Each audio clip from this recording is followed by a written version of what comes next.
책임은 지기 싫은 거예요. 그래서 고민이 생기는 거예요. 이건 전생하고도 관계없고 하나님하고도 관계없고 사주하고도 아무 관계가 없어요. 없는데 자꾸 거기다 책임을 내넘기려고 그래. 뭐가 뭐 돈이 뭐 부족하다 이런 얘기하는, 돈이 필요하면 버세요. 뜻대로 안 벌리는데요. 그럼 네 능력보다 네가 더 많이 벌라니까 그런 거 아니냐. 그 욕심이다.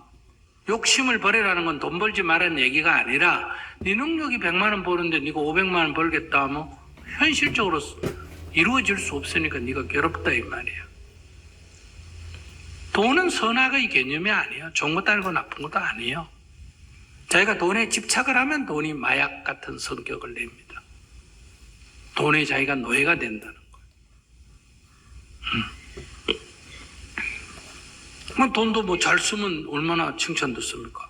돈을 저 요즘 북한에서 식량이 부족하다 할 때 보내면 복지는다 이러잖아요. 그러니까 쓰면 좋은 거예요. 그러니까 어떤 거든 이 존재 자체는 좋은 것도 아니고 나쁜 것도 아니에요. 그걸 어떻게 쓰느냐. 그러니까 만약에 탈미꽃 뿌리를 독이냐 약이냐, 모든 약은 독성이 있어야 약성이 있습니다. 독성이 없는 건 약성이 없어요. 그럼 어디 쓰느냐? 그걸 따려서 그냥 치에뿌리를 한꺼번에 따려 먹는다. 그럼 사약이에요. 그 조금씩 희석해가 먹는다. 그럼 약이에요. 화장실에 집어넣으면 구더기가 싹 죽어요.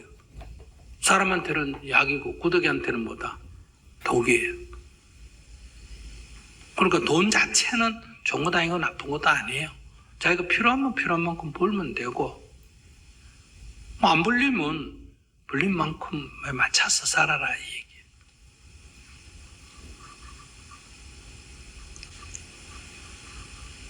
할 말 있으면 할 말 있으면 해봐요. 저 그러면 하나 더 궁금한 게 돈에서부터 좀 자유로워지는 법도 좀 궁금합니다. 돈은 자기를 구속하는 적이 없어요. 종이가 나를 뭐 어떻게 뭐 밧줄을 매거나 뭐 어떡하더나. 돈은 여기 가만히 있는데 왜 내가 난리여. 돈은 자기를 구속한 적이 없어요. 맞는 이해가 것 같습니다. 돼요? 예. 자기가 돈을 붙들고 있으니 구속이 되지. 돈이 자기 잡으러 없니까? 자기가 돈 주스러 다니지. 예, 맞는 것 같습니다. 뭘 이제 알았어? 네. 또 돈이 얽매는 게 아니라 제가 스스로 그냥 얽매고 있지 않았나 생각을 했습니다. 감사합니다. 안녕하세요. 스님 만나뵙게 되어서 영광입니다. 저는 회사를 다닌 지 5년이 되었고 교대 근무를 해서 야간에도 주말에도 공휴일에도 혼자 일하는 시간이 많습니다. 그리고 수면 부족이나 불규칙으로 인한 건지 모르겠지만 이런 일을 5년이나 하다 보니까 이제 아픈 것도 많고 어느새 제가 좀 침울하고 만사의 기력이 없는 무유력한 사람이 되었다는 것을 알게 되었습니다. 성격도 변하다 보니까 대인관계나 제 개인적인 발전에도 안 좋은 영향을 받는 것 같습니다. 그래서 가끔은 이 회사를 들어와서 내가 몸도 망가지고 성격도 바뀐 것 같아서 회사를 들어온 것이 후회가 될 때도 많습니다. 그래서 퇴사를 하고 싶은데 당장 퇴사를 하자니 돈을 벌어야 되는 사정이고, 그리고 교대 근무를 하면서 공부를 다시 해가지고 이직 준비를 하려니까 좀 무언가를 하고자 하는 의욕이나 에너지가 생기지 않고 몸이 너무 고단해가지고 자꾸 누워서 그냥 쉬고 싶습니다. 저는 이런 상황에서 어떻게 하면 좋을지 스님에게 조언을 구합니다. 감사합니다. 아무리 돈을 많이 주고 아무리 높은 지위를 줘도 건강을 해친다면 해야 될까 말아야 될까? 안 해야 돼요.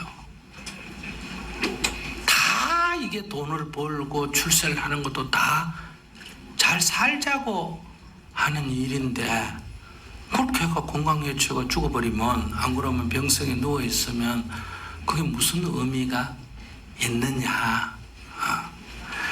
그럴 때도 의미를 갖는다면 이런 건 돼요. 나라의 독립을 위해서 목숨을 거는 거는 한번 해볼 만한데, 그깟 돈을 위해서 목숨을 건다든지 그건 목숨을 걸 만한 값어치가 있는 거는 아니다. 그런데 정말 자기가 싫어하니까 이게 힘드는지, 힘이 들어서 지금 정신적으로 힘드는지 이건 좀 체크를 해봐야 돼요.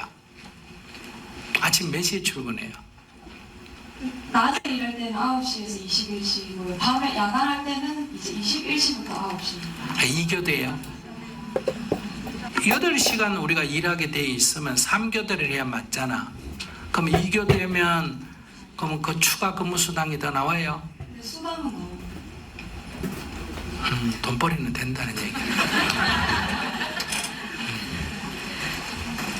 근데 왜 건강해쳐요? 야간 근무 때가 힘들어요? 네, 그러니까 호르몬 문제인지 모르겠지만 그냥 기력이 없고 뭔가 만성 의욕이 없고 늘 피곤하고. 그럼 병원에 가서 검사해 봤어요? 검사는 검사부터 하고 나한테 물어야지. 의사가 충분히 답해줄 수 있는 거를 나한테만 물으면 어떡해. 그럼 내가 또 새로 의학 공부를 해야 된다는 거야. 그러니까 이럴 때 제일 좋은 거는 병원에 가서, 아시겠죠? 병원에 가서 의사 선생님하고 상담하고 몇 가지 검사를 해보고 이러이런 치유가 필요하다 하면 치유를 하고, 이거는 과로기 때문에 쉬어야 됩니다 하면 진단서를 첨부를 해서 요 회복을 할 동안에 휴가를 얻으면 된다 이 말이에요. 그러면 휴가를 안 주면 그러면 휴가 하려면 퇴사해라 이러면 이건 부당노동 행위이기 때문에 이건 고발하면 된다는 거예요. 그러면 이거 고발을 어떻게 하느냐 이런 생각하면 안 돼요. 고발은 누구를 모함하려고 하는 건 나쁘지만은 이게 법이 보장되어 있는 자기 권리는 찾아야 돼요, 안 찾아야 돼요? 찾아야 돼요. 이걸 못 찾아 먹는 거는 착한 사람이 아니고 바보요. 이걸 자꾸 착하다 그러면 안 돼. 이건 바보요.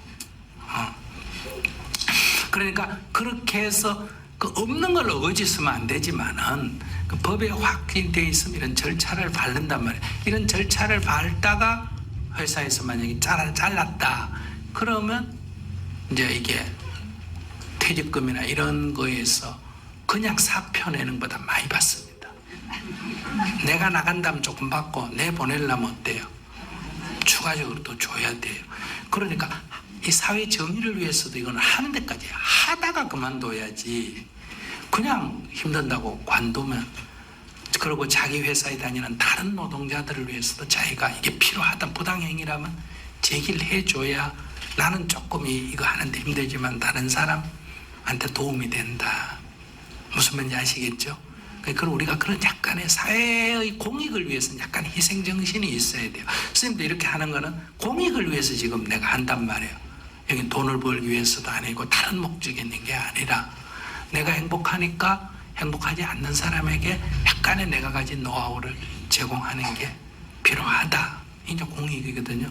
그럼 이렇게 내가 소송을 하는 게 나는 좀 귀찮지만은 그러나 이 회사 다니는 부당 노동이 되고 있는 사람들이 건강을 해치는 이 방식은 개선이 돼야 된다 이런 얘기예요. 그럼 자기가 이제 이게 이 병이 자기의 그냥 신체적 결함 때문에 생긴 건지 이게 과로 하루 이겨도 한다는 건 사실 좀 과로잖아, 그죠?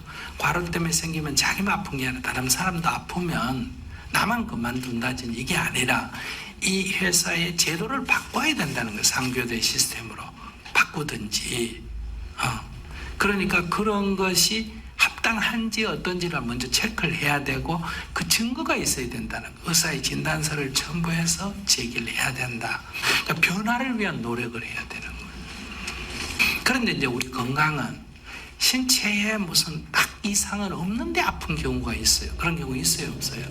병원에 가면 아무 이상이 없어요. 그래서 요즘 의사들이 그냥 앞에다 뭘 붙인다? 신경성이라고 붙여요.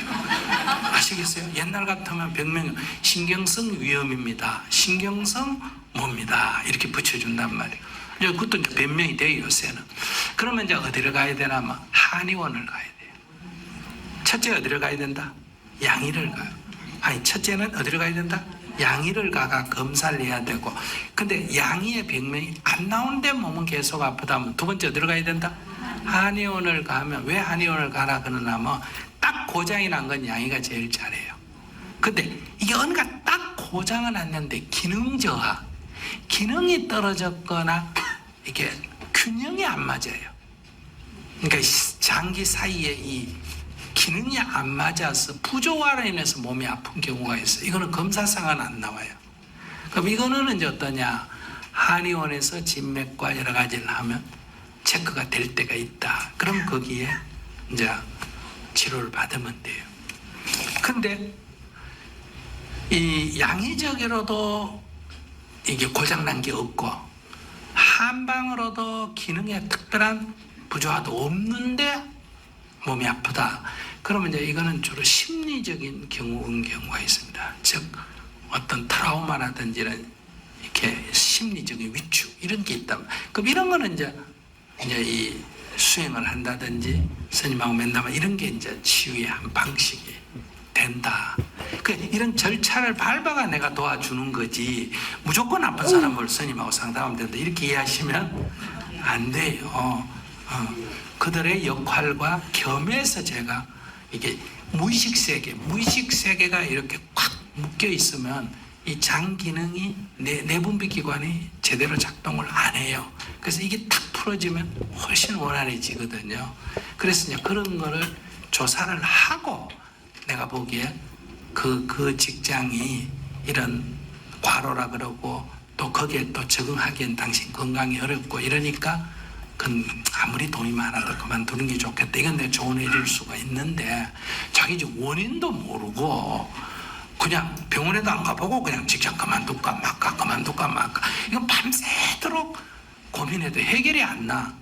몸이 아프면 그만둬야 되겠다 싶고 돈 생각하면 가야 될 것 같고 그러니까 이게 아침 저녁으로 바뀐다 이 말이에요. 그러니까 병원에 가서 먼저 검사를 해보고 거기에 따라서 이 직장이 건강을 해친다면 그 근무 시간을 조절할 수 있는지 이걸 전문가하고 의논해보고 거기에 합당하다 법으로 합당하고 내가 조금 기능 장애가 있는 거라면 퇴사를 해야 되고 이게 누구라도 이렇게 하면 병날 수밖에 없다 하면 뭐다?